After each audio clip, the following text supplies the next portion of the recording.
Oke, kita akan mulai sesi talk show 1 di hari ini Sabtu 19 September 2020 jam 1 sampai jam 4 jam 2 nanti yaitu Batam Communities Network dalam perspektif lokal, nasional, dan global.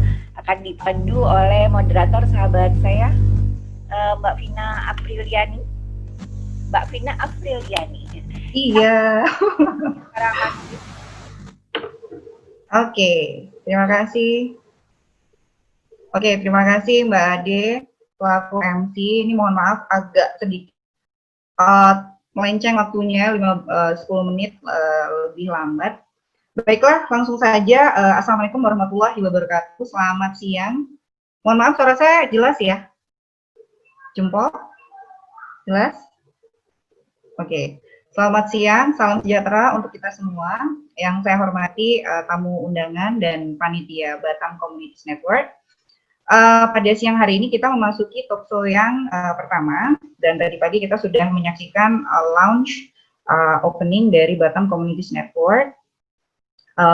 Dan siang hari ini kita akan berbincang sejenak mengenai BCN atau Batam Communities Network dalam perspektif lokal, nasional, dan global. Ya, di sini narasumbernya yaitu para dewan pengawas dari Batam Communities Network. Apakah para dewan pengawas sudah hadir semua? Saya absen satu persatu ya. Sambil saya perkenalkan siapa saja yang menjadi narasumber kita pada siang hari ini. Mohon izin. Ada Bapak Hardi Slamet Hud. Hardi di skip dulu Mbak Vina. Tadi soalnya dia hadir pagi, jadi kayaknya sepertinya takut nggak terkejar. Jadi di skip dulu Pak Hardinya ya. Nanti yang lain aja dulu. Baik. Yang berikutnya Pak Priyanto Rabani selaku tenaga ahli DPRD Kota Batam dan Direktur Center Strategic and Policy Studies. Bapak Siono Saputro, tenaga ahli DPRD Kota Batam dan dosen UIB. Boleh dibuka videonya? Ya, hadir. Pak Yono, boleh dibuka videonya? Open. Saya hadir, sudah Bu. Pak Suyono. Oke, lalu ada Bapak Irfan Widiasa selaku Presiden IMA Batam dan sekaligus Kabid Emas BP Batam. Ya, hadir Mbak. Terima kasih. Hadir Mbak Vina. Walaupun Kabid Emasnya udah berubah kemarin. Posisi baru. Wah, selamat ya. Nanti saya jelaskan Mbak Vina. Selamat. Amanahnya baru. Baik. Baik, berarti ini kita harus revisi ya Bu? Revisi lagi flyernya. Oke, baik. Kita menyapa selanjutnya narasumber dari Dewan Pengawas BCN kita, Mas Gunawan atau Bapak Gunawan, owner Gredolf Indonesia, sekaligus mentor dari UKM. Assalamualaikum warahmatullahi wabarakatuh. Waalaikumsalam. Lama nggak ketemu ya Mas Dunia. Waduh, banget. Sehat? Alhamdulillah, sehat. Alhamdulillah. Baik, nanti kita ngobrol-ngobrol. Dan last but not least, Pak Naradewa, beliau adalah Senior HR Practitioner dan Direktur Infinite Learning. Bapak Naradewa hadir? Selamat siang, saya hadir. Mbak Vina, terima kasih. Oke, alhamdulillah. Ini saya sangat berterima kasih sekali karena Dewan Pengawas kita ini sangat sibuk pastinya, tapi menyempatkan diri untuk dapat memberikan insight dan perspektif mengenai apa sih BCN itu dalam perspektif lokal, dalam hal ini Batam dan nasional Indonesia dan global internasional. Saya mungkin akan mengundang Bapak Priyanto Rabani, boleh untuk memberikan insight-nya sedikit mengenai BCN dalam perspektif lokal, nasional, dan global. Ya Bu. Iya. Sekarang? Iya, silakan Pak. Waktunya mungkin sekitar 5-10 menit. 10 menit. 10 menit ya. Jadi kita nanti pas 2 menit. Baik, terima kasih Bu. Dan seluruh narasumber yang pada sesi ini nanti sama-sama bisa memberikan sharingnya. Saya coba ingin memberikan sedikit poin-poin yang kira-kira BCN bisa berkiprah untuk Batam dalam konteks bagaimana memberikan warna dan berkontribusi terhadap kebijakan. Kebetulan saya memang concern di sana, di kebijakan publik. Kebetulan sehari-hari membantu DPRD Kota Batam untuk bagaimana membahas dan merumuskan berbagai produk-produk hukum maupun kebijakan-kebijakan yang berkaitan dengan Kota Batam. Kemudian juga punya lembaga CSPS, for Strategic and Policy Studies, yang memang concern di isu-isu strategis dan kebijakan publik. Baik, dalam konteks otonomi daerah, salah satu hal yang paling mendasar adalah keterlibatan masyarakat di dalam merumuskan dan membuat sebuah kebijakan. Ini tentu menjadi sebuah tantangan bagi BCN dalam konteks itu, karena banyak peran-peran yang bisa dimainkan oleh BCN dalam konteks bagaimana bisa memberikan warna dan masukan-masukan serta merumuskan usulan-usulan kebijakan untuk kemajuan dan kesejahteraan masyarakat Kota Batam.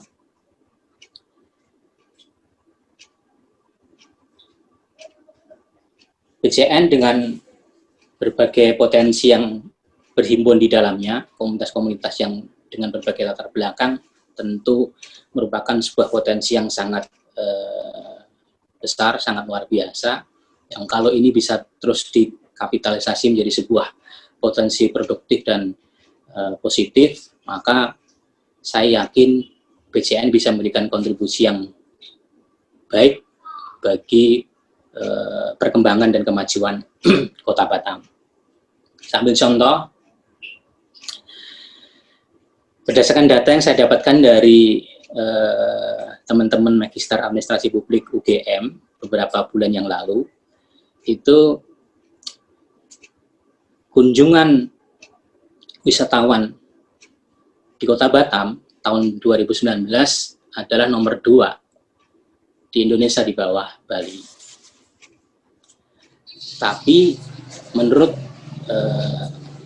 riset dari teman-teman UGM tersebut, tidak memberikan value yang signifikan terhadap perekonomian masyarakat lokal. Nah, pertanyaannya kenapa? Ada apa gitu? Padahal kunjungan wisatawannya sangat besar. Ternyata data itu menyebutkan, temuan dari teman-teman UGM itu menyebutkan bahwa tidak terjadi konektivitas atau terhubungan antara aktivitas-aktivitas pariwisata yang dilakukan oleh wisatawan itu dengan perekonomian masyarakat lokal, masyarakat Batam.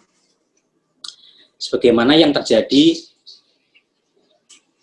di Bali, di Solo, di Jogja, yang memang terintegrasi aktivitas kepariwisataan. Di Batam itu relatif tidak terjadi.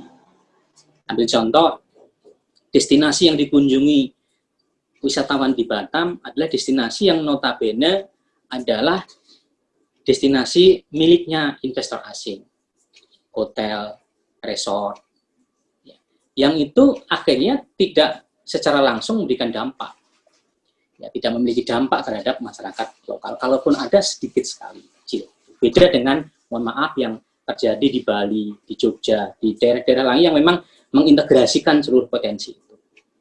Nah, peran-peran ini sangat mungkin bisa dilakukan oleh BCN dalam konteks itu, untuk bagaimana memberikan warna dan juga mempengaruhi kebijakan-kebijakan itu. Yang dilakukan teman-teman di Bali yang mengintegrasikan itu salah satu contoh yang sangat bagus untuk bagaimana BCN bisa berkolaborasi dengan seluruh stakeholder yang ada untuk merumuskan dan bagaimana membuat konsep yang bagus dalam konteks mengintegrasikan itu. Kemudian yang lain, yang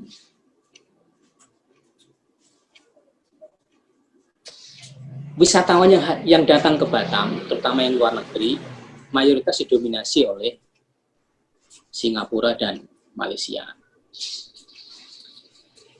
Saya bahkan di Dewan itu sering guyonan, kalaulah dinas pariwisata dan kebudayaan itu ditutup, tidak ada, maka wisatawan itu tetap jalan, tetap datang ke Batam. Ini apa maknanya? Peran-peran pemerintah menjadi kurang signifikan dalam konteks itu. Karena memang wisatawan Singapura dan Malaysia itu Batam menjadi semacam kota keduanya setelah Singapura dan Malaysia. Kebutuhan mereka untuk datang ke Batam. Setiap weekend datang ke sini dan sebagainya. Nah, bagaimana BCN dengan seluruh potensi yang ada di dalamnya itu bisa membuat meng-create satu event-event yang besar. Karena saya lihat dan juga pernah diskusi dengan beberapa teman-teman di BCN yang aktif di komunitas-komunitas pariwisata, komunitas-komunitas paguyuban kedaerahan. Ini memiliki potensi yang sangat besar untuk bisa meng-create event-event pariwisata yang skupnya bisa nasional bahkan internasional, sehingga bisa mengundang menjadi daya tarik bagi wisatawan-wisatawan asing di luar Singapura dan Malaysia. Potensi ini sangat besar karena Batam secara kebudayaan sangat heterogen, dari Sabang sampai Merauke semuanya ada di Batam, dan di BCN itu ternaungi potensi-potensi itu. Nah, kalau ini bisa kita kelola dengan sangat baik, kemudian di-create satu event yang secara reguler dilakukan, kemudian dipromosikan dengan cukup bagus melalui berbagai media-media yang di BCN juga banyak sekali praktisi media yang di situ sangat kreatif, bisa membuat berbagai macam media-media promosi. Ini tentu sangat menarik ya, bagi potensi-potensi pariwisata yang ada di Batam, sehingga bisa menarik kunjungan wisatawan luar negeri khususnya di luar Singapura dan Malaysia. Menurut data dari teman UGM tersebut, Australia itu sangat potensial ya, untuk bisa di-guide. Nah, bagaimana ini bisa dipromosikan sedemikian rupa supaya wisatawan Australia juga bisa datang ke Batam. Karena selain Bali, dia akan mencari destinasi-destinasi baru yang unik, yang tidak ditemukan di Bali dan tidak ditemukan khususnya di Australia. Dan Batam punya potensi untuk itu dengan berbagai dan contoh tadi potensi kesenian dan budayanya. Dan juga daerah-daerah atau negara-negara lainnya, Thailand, ya, kemudian negara Timur dan sebagainya. Yang berikutnya, karena waktu terbatas, jadi saya coba pointer-pointer saja. Yang berikutnya adalah industri manufaktur yang notabene kita pahami itu menjadi industri dominan yang ada di Kota Batam. Namun sekali lagi data tersebut menyatakan bahwa industri manufaktur itu pun kurang memberikan dampak signifikan terhadap perekonomian masyarakat Batam dalam konteks pelibatan secara aktif, bukan dari sisi tenaga kerjanya. Ya, alhamdulillah sekarang tenaga kerja mulai diisi oleh tenaga kerja Batam. Tapi bagaimana supporting produksi dari berbagai produk-produk yang dihasilkan oleh perusahaan-perusahaan yang manufakturing yang ada di Batam ini bisa didistribusikan kepada UKM-UKM yang ada di sekitar kawasan industri itu, sehingga berdaya dan muncul berbagai macam UKM-UKM yang bisa memberikan support langsung kepada industri-industri manufakturing tersebut. Nah, ini bisa diperankan oleh BCN dengan berbagai potensinya. Saya pernah diskusi dengan Bu Elmi berkenaan dengan ide ini. Gitu.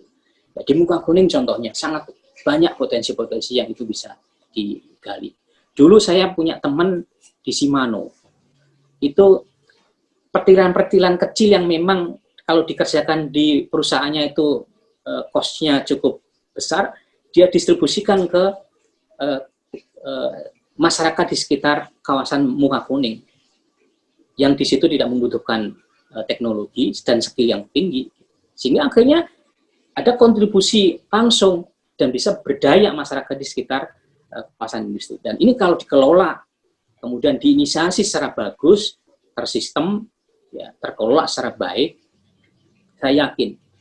Nah ini kalau BCN bisa coba memformulasikan ini dengan cara baik, dan nanti di level kebijakan coba kita sounding ke DPRD maupun ke pemerintah Kota Batam, dan kemudian nanti akhirnya setelah dikaji sedemikian rupa memungkinkan dan akhirnya bisa dibikin sebuah regulasi, maka akan menjadi daya tarik yang positif untuk bisa mengoptimalisasi dan memberdayakan potensi-potensi masyarakat di sekitar kawasan-kawasan industri yang ada di Kota Batam yang sangat banyak itu. Nah, ini beberapa hal yang saya kira secara langsung ya, peran-peran itu bisa dilaksanakan oleh BCN ya, dalam konteks bagaimana memberikan warna dan memengaruhi kebijakan-kebijakan publik di Kota Batam. Saya kira ini sementara, Bu Vina. Oke, baik. Ya, jadi itu sudah sangat meliputi dari sisi lokal, nasional, dan global ya, Pak Yanto ya. Jadi dari sisi pariwisata dan industri manufacturing. Memang hal-hal yang sangat konkret sekali yang diutarakan oleh Pak Priyanto dan mungkin bisa menjadi bahan pertimbangan untuk kita bisa melakukan program-program yang memiliki dampak langsung terhadap society di Batam. Baik, terima kasih Pak. Saya langsung ke Mas Yono. Halo. Halo.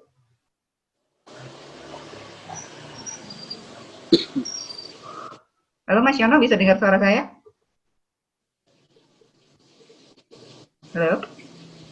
Atau di next dulu, Pak Vina? Kita next ya, oke. Iya, baik, nggak apa-apa.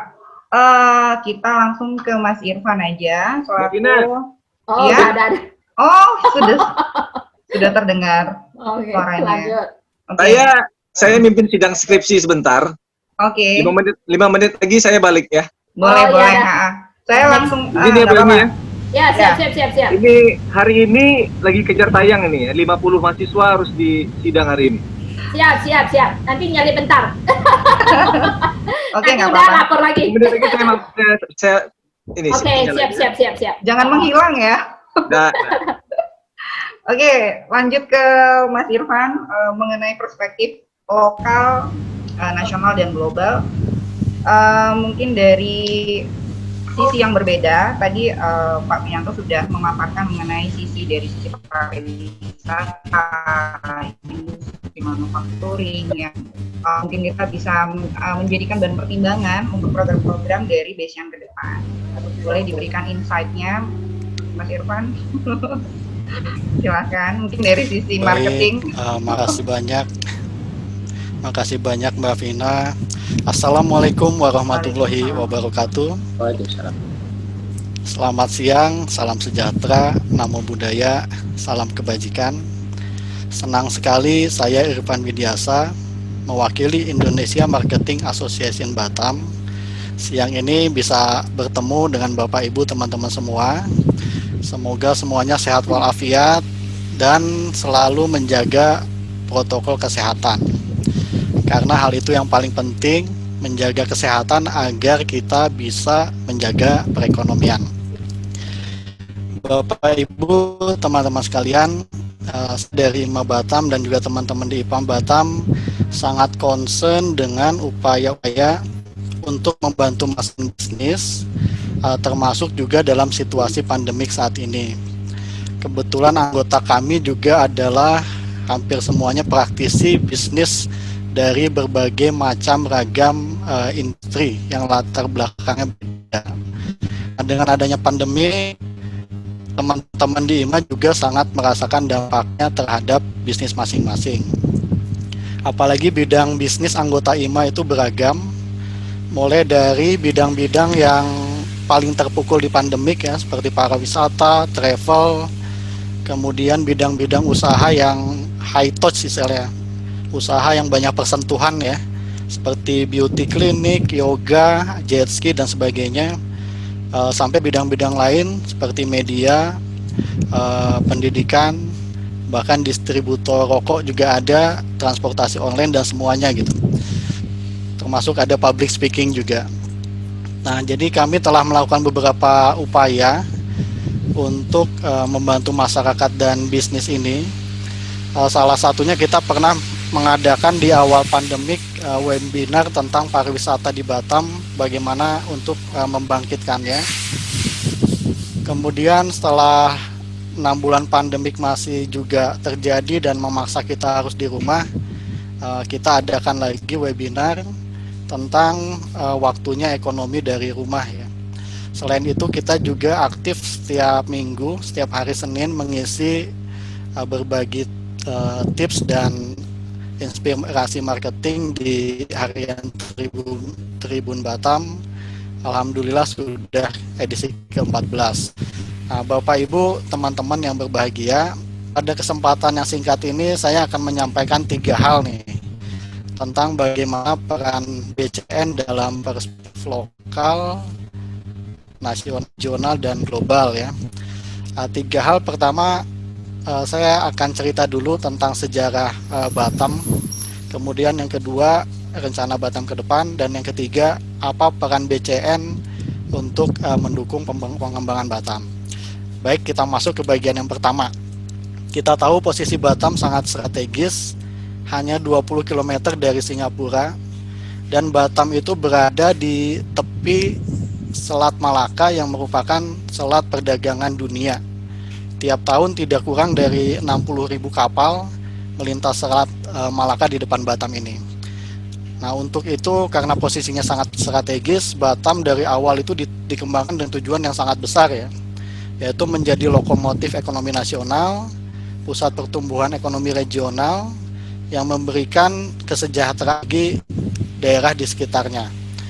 Bahkan sebetulnya tidak tanggung-tanggung waktu awalnya itu Batam diposisikan sebagai pusatnya pabrik dunia atau istilahnya global value chain ya, yang mana peran ini sekarang dilakukan oleh negara Cina. Pada saat itu Cina belum sebesar sekarang, jadi tujuan awal Batam itu menjadi pusat pabriknya dunia. Nah, dengan tujuan yang besar tersebut, banyak sekali dukungan yang diberikan untuk Batam, mulai pembangunan infrastrukturnya yang di atas rata-rata nasional. Kita tahu Bandara Hang Nadim adalah bandara dengan landasan 4 km terpanjang di Indonesia. Kemudian jalan di Batam itu sudah dipersiapkan lebar-lebar, bahkan ada yang lebarnya sampai 200 meter. Ini paling lebar di Indonesia. Untuk pengembang tol, kereta api, LRT, jalur sepeda, kabel-kabel bawah tanah dan sebagainya gitu kan.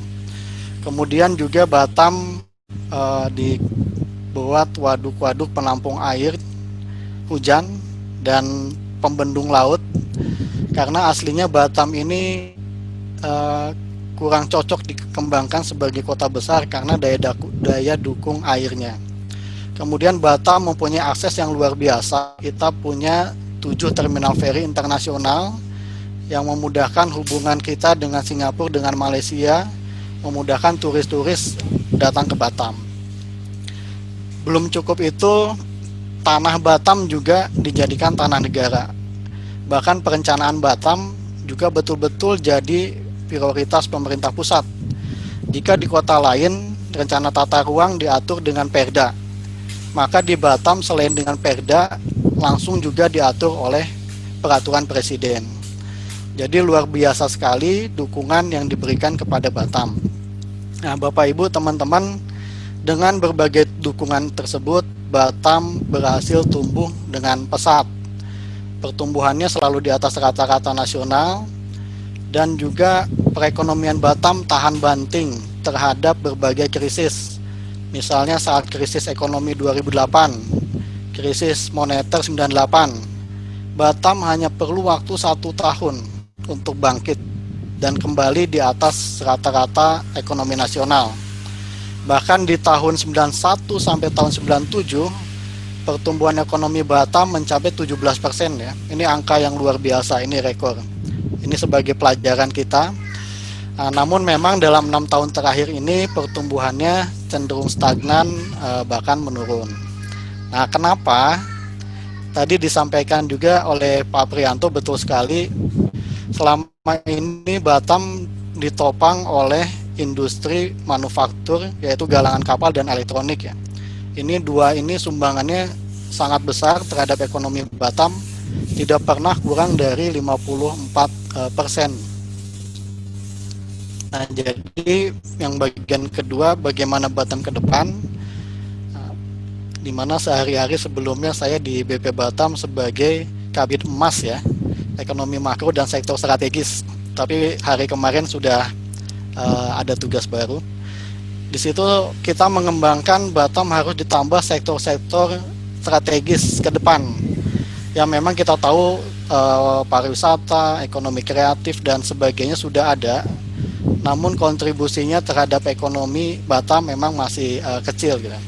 Nah, jadi ke depan itu Batam akan ditambah dan ditingkatkan sektor di bidang industri manufaktur, logistik, jasa berstandar internasional dan pariwisatanya ditingkatkan.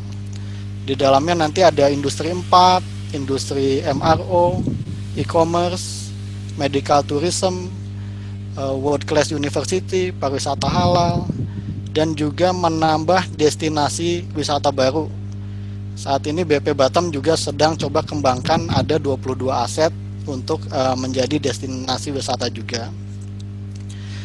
Nah, jadi sektor-sektor ini kalau dikembangkan ini bisa jadi sumbangannya besar terhadap ekonomi. Kalau untuk pendidikan ya, kita contoh di Indonesia bisa kita lihat di Jogja, di Bandung, di Malang, itu kontribusinya terhadap PDRB itu besar tuh, bisa 10-20% pendidikan. Kemudian untuk kesehatan juga, kita tahu di Malaka itu 95% pasiennya adalah warga negara Indonesia. Di Singapura 60% pasiennya adalah warga negara Indonesia. Orang yang berobat ke Malaysia totalnya tahun kemarin 2 juta, itu 1 jutanya dari Indonesia. Jadi Batam juga akan coba kembangkan medical tourism untuk mengurangi uang yang terbang ke luar negeri dan juga menambah sektor-sektor baru. Nah, ini baru ke bagian yang ketiga, di mana peran komunitas ya. Jadi untuk mengembangkan sektor-sektor tersebut tentu perlu dukungan semua pihak ya, hexahelix lah, akademisi, bisnis, government, media, politisi, dan yang gak kalah penting adalah community.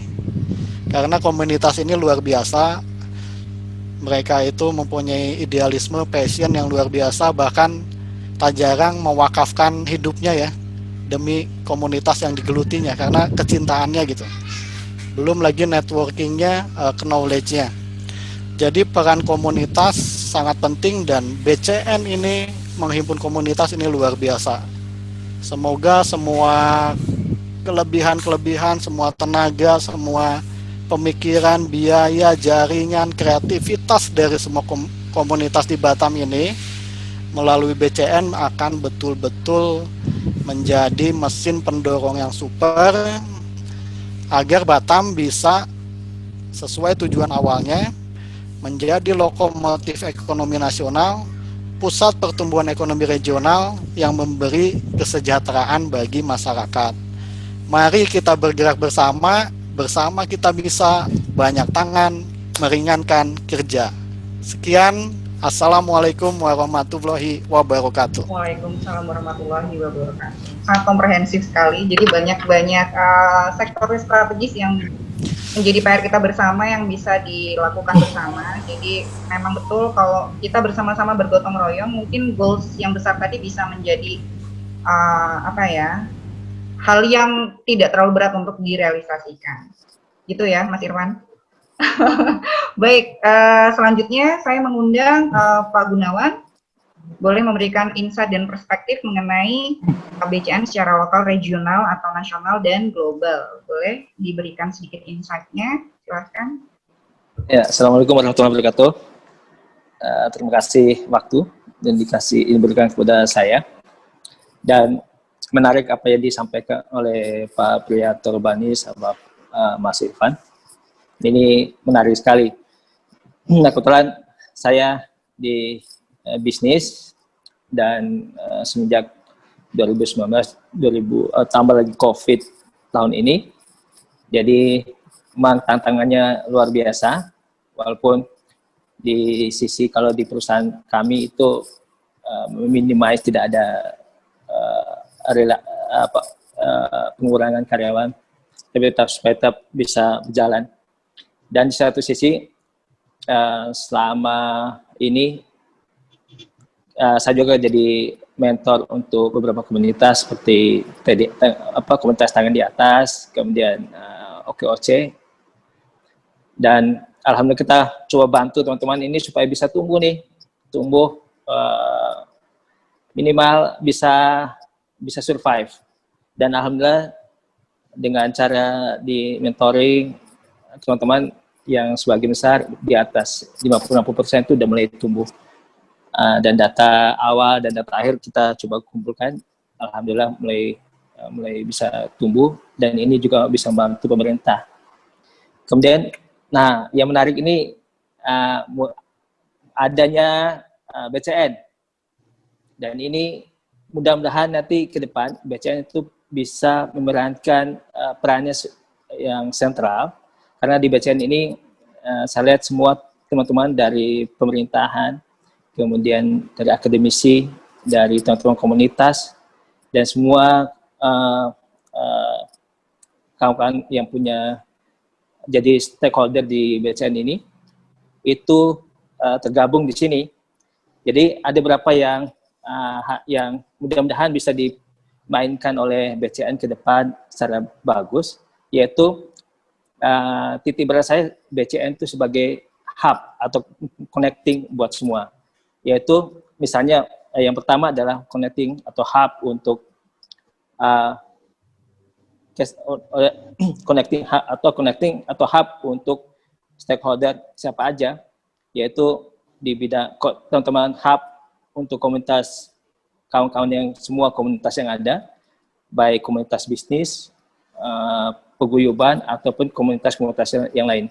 Jadi BCN itu bisa jadi hub nih buat komunikasi yang jadi, soalnya selama ini yang saya dapat semenjak saya masuk Batam sampai sekarang ini, ada hal yang kurang maksimal adalah komunikasi semua stakeholder nih, komunitas, paguyuban, kemudian pemerintah dan akademisi. Nah di sini harapannya BCN bisa jadi hub, bisa jadi apa yang jadi diharapkan oleh komunitas-komunitas, apa yang diharapkan oleh akademisi, apa yang diharapkan oleh pemerintah dan stakeholder yang ada di Batam, bisa dikomunikasi oleh BCN ke depannya. Kemudian setelah ini bisa untuk Batam, dan setelah di Batam, connecting lebih besar lagi adalah Kepri ini mempunyai 2.500-an pulau, baik yang ada penghuninya maupun yang masih kosong.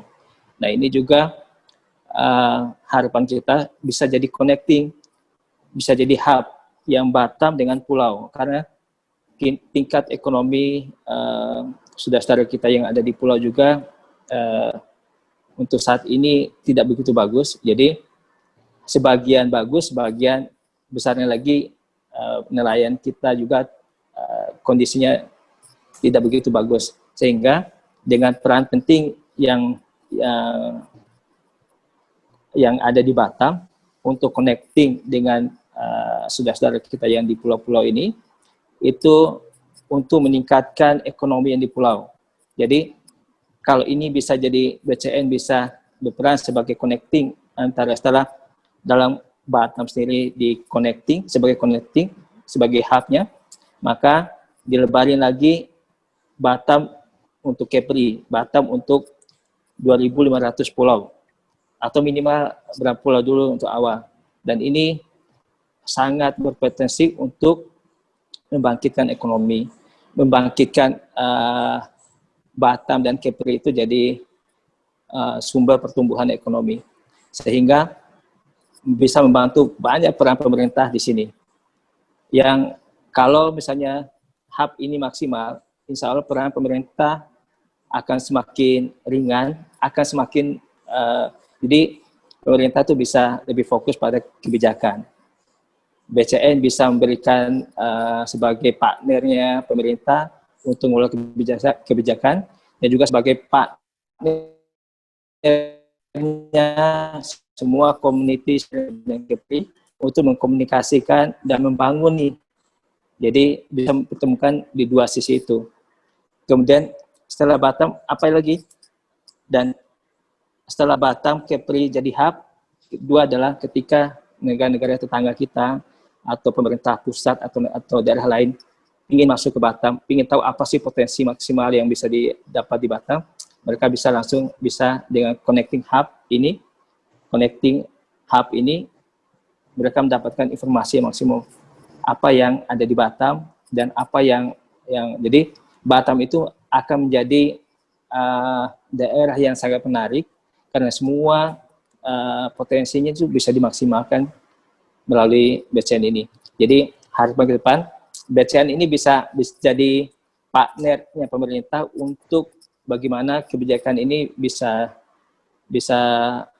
tepat dan Batam menjadi daerah yang sangat potensial baik ekonomi, budaya maupun sosialnya. Mungkin itu yang dari saya. Terima kasih. Baik, Mas Gun ini merupakan salah satu mentor saya juga ini.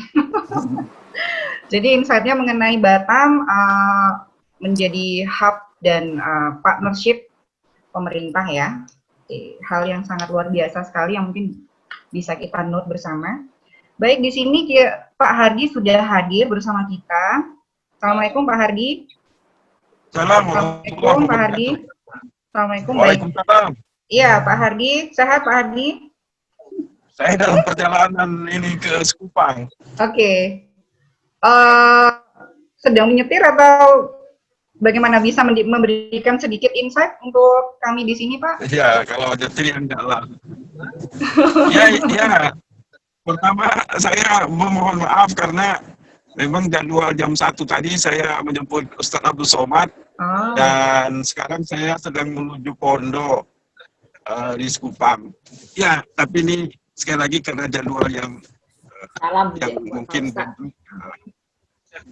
Pertama saya memberikan apresiasi ya terhadap BCN, dan membangun komunitas bukan sesuatu yang mudah. Bagus ini suaranya nih?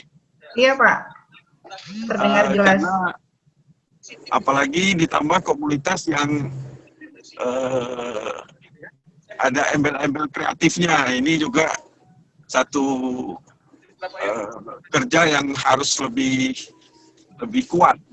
Namun demikian, optimisme dan gerakan BCN saya kira ini sudah luar biasa karena sangat teratur, terarah, dan ini modal yang besar. Karena saya melihat sahabat-sahabat di sini bersungguh-sungguh mengatur irama untuk mencapai target goal daripada BCN itu. Nah, rasa optimis itulah saya memang pengen bergabung, belajar di sini untuk dapat bagaimana bersama-sama dalam satu komunitas. Komunitas itu kan sebenarnya menyamakan persepsi saja, menselaraskan, membuat sebuah kelompok di mana dalam tujuan yang sama. Dan tentu saja tugas kita hari ini di BCN adalah yang bagaimana kita di komunitas mempunyai tujuan dan harapan yang sama. Yang kedua, kalau kita lihat Kepulauan Riau, sebagaimana dikatakan Pak Gunawan tadi, kita berada di daerah kepulauan, daerah pulau-pulau.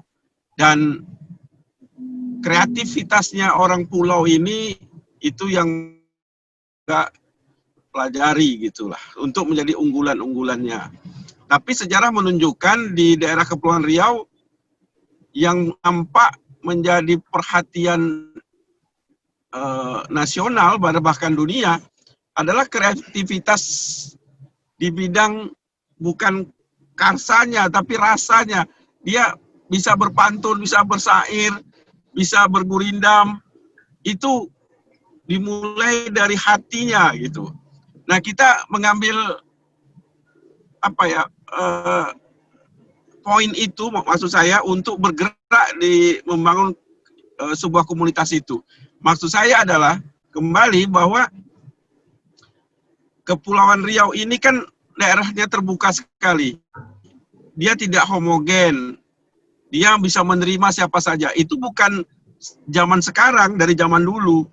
Dari zaman kerajaan. Itu sudah membuka kesempatan semua yang ada di sini untuk mengembangkan kreativitasnya. Nah, itulah satu modal keuntungan bagi kita di sini, bagaimana kita bisa menimbulkan simbol-simbol baru bagi membangun komunitas yang kreatif itu. Ini perlu telaah-telaah, mungkin riset-riset yang bisa satu temuan, bagaimana yang saya katakan tadi, bahwa tradisi Melayu itu yang berpantun, bersair, bergurindam, dia menjadi satu tradisi yang dapat diwujudkan melalui benda-benda nyata, maksudnya kreativitas nyata. Nah, ketahanan yang paling penting hari ini buat saya di BCN adalah bagaimana merawat teman-teman yang ada di sini, dan kemudian kita bisa sejalan dan bisa membangun bersama-sama komunitas ini. Tapi sekali lagi saya memang bangga dengan alur kerjanya, dan ini saya pikir adalah modal besar sekali lagi. Dan sebagai orang tempatan di sini, saya bersungguh-sungguh untuk bersama-sama komunitas BCN untuk kita menggali kekuatan sesungguhnya yang ada di Kepulauan Riau, berpegang teguh pada kebudayaan Melayunya, dan ini adalah modal besar membangun bagaimana zaman-zaman dahulu memang di sini adalah tempat letaknya tingginya kebudayaan dan tingginya perekonomian itu ada di Kepulauan Riau. Inilah yang akan kita gali dan kita bangun bersama. Saya rasa itu, Mbak. Baik, terima kasih Pak Hardi. Di tengah kesibukannya di jalan masih menyempatkan untuk memberikan insight dan motivasinya untuk kita bersama. Selanjutnya, kalau Mas Yono sudah siap dengan skripsi dan tesisnya, boleh memberikan komen-komen atau apa saja yang terlintas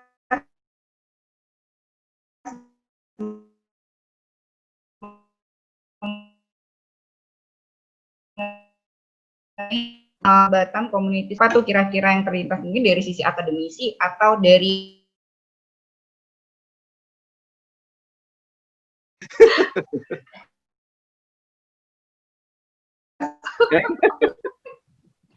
silakan. Oke, warahmatullahi wabarakatuh.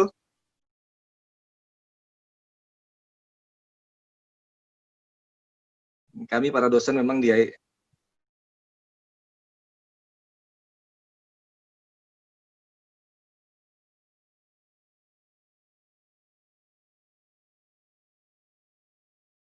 pagi dan siang.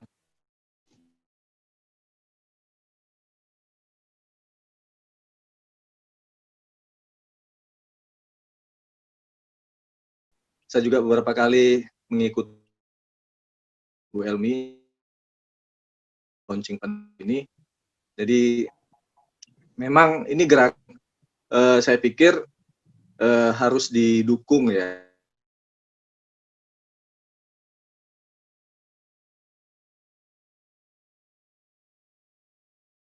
Dari Batam ya, karena sosok kayak Bu Elmi ini kayaknya susah juga nih. Batam bersyukur punya Bu Elmi ini yang masih mau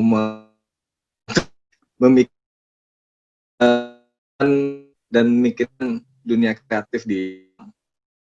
Tadi kalau saya sempat dengar dari paparan teman-teman dari Mas Pri, dari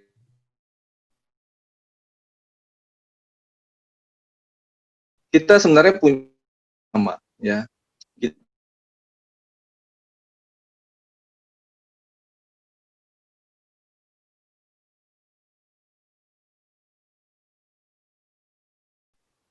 punya sebuah goals yang jelas lah. Kita ingin Batam ke depan bisa menjadi kebanggaan buat kita. Nah, untuk mencapai masa depan itu kita harus siapkan hari ini. Dalam beberapa diskusi saya sampaikan secara belak-belakan ya, bahwa kalau hari ini kita tidak siapkan tapak untuk mencapai perubahan pada masa depan, maka kita jangan berharap apapun, kita akan mendapatkan sebuah perubahan di masa depan. Nah, ini yang sebenarnya menjadi tantangan buat tidak hanya BP sebagai institusi yang bertanggung jawab dalam pembangunan ekonomi, tapi juga Pemko yang bertanggung jawab dalam pembangunan kemasyarakatan, dan tanggung jawab kita juga, gitu. Saya sebagai akademisi, dari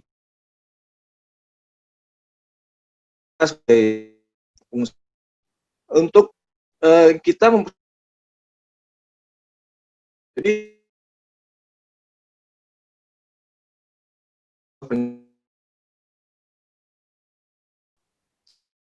nanti, nah itu yang umur bisa mencapai. Nah, cuman ini masalah yang selalu terjadi ketika kita bicara, misalnya lah kita bicara tentang rencana jangka menengah yang dibuat oleh pemerintah daerah. Tanggung jawabnya 5 tahun. Setelah 5 tahun dia nggak terpilih, dia nggak tahu lagi tuh kelanjutannya. Ketika awal canangkan siapa yang melakukan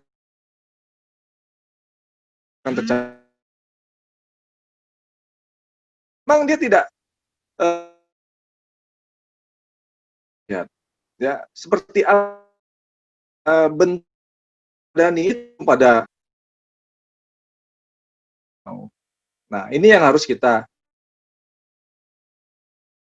konsep untuk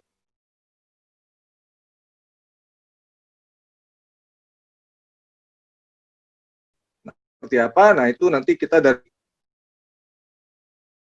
latar belakang kita memberikan usulan atau clue, inilah yang menurut kita yang harus dicapai dalam diskusi dengan Madu Batam. Hampir-hampir absurd kalau kita visi yang ada hari ini dari visi misi misalnya, kita harus akui bahwa kita nggak tahu bahwa kapan. Nah itu kita nggak ingin terjadi, kita nggak ingin mengitu. Peran kita di sini, kita berkumpul, kita terdiri dari orang-orang hebat, ya. Untuk itu kita harus buktikan diskusi kemudian di bersama itu. Tapi nggak perlu kita muluk apa yang kita lakukan sekarang, kita harus bahwa nanti di level nasional kita juga akan berubah di level global juga. BCN memberikan kontribusi positif. Walaupun ya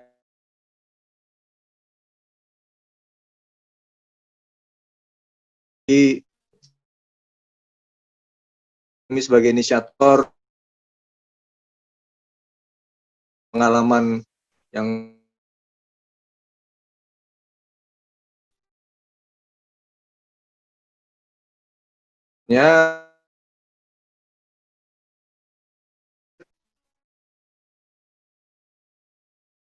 dan saya rasa kita politik dari DPRD ini kan niatnya bagus.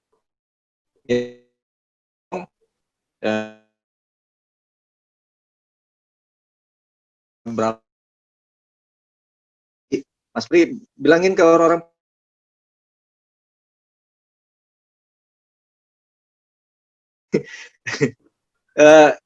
ya, saya pikir itu sedikit saya. Terima kasih. Assalamualaikum warahmatullahi wabarakatuh. Waalaikumsalam warahmatullahi wabarakatuh. Baik, itu mungkin kita harus duduk lagi dan berbincang lagi, Bu Elmi dan tim pengawas. karena banyak sekali masukan-masukan dari teman-teman tim pengawas yang luar biasa. Baik, saya langsung mengundang Bapak Nara Dewa. Assalamualaikum Pak Nara. Halo.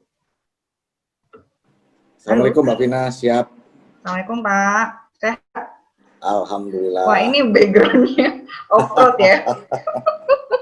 Kelihatan banget kalau hobinya main lumpur. Kebetulan.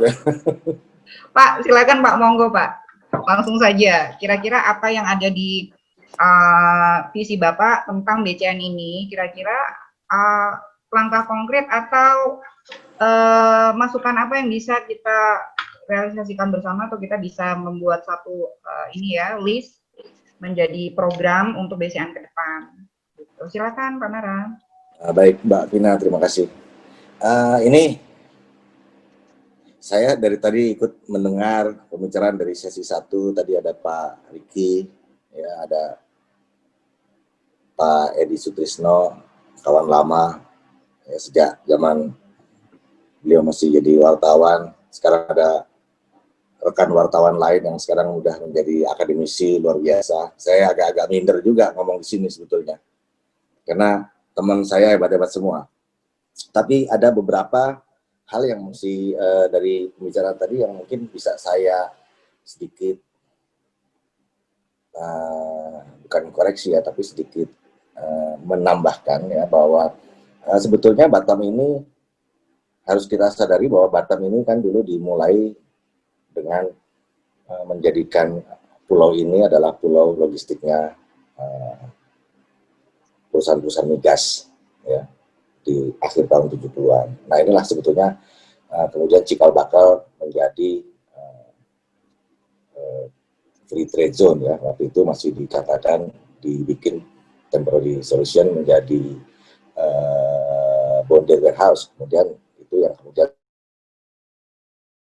trade zone. Nah, atas dasar itulah kemudian Batam berkembang pesat ya. Ini sedikit menjawab apa komentar dari Bang Edi Sutrisno tadi, pada zaman Pak Yat Kadir, penduduk di Batam meningkat pesat sehingga ada perdaduk ya, waktu itu dibuat perdaduk, kata Bang Edi. Ini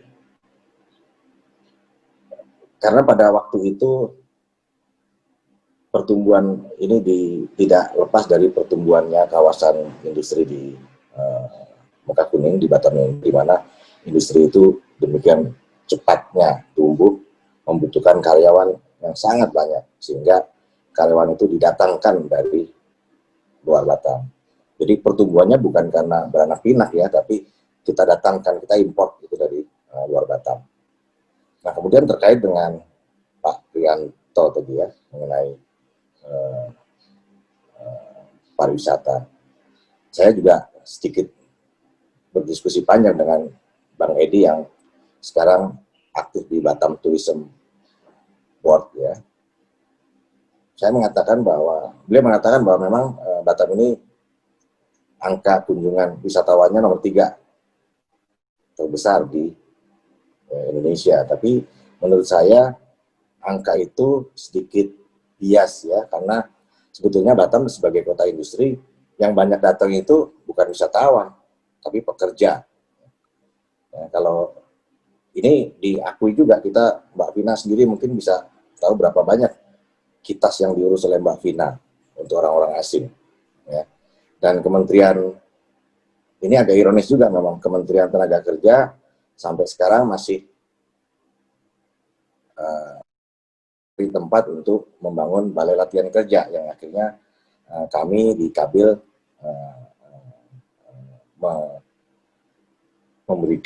menghibahkan tanah untuk dibangunnya balai latihan kerja, karena kita mengharapkan sebetulnya kebutuhan tenaga kerja itu bisa diisi sendiri oleh orang-orang Batam, bukan pendatang gitu.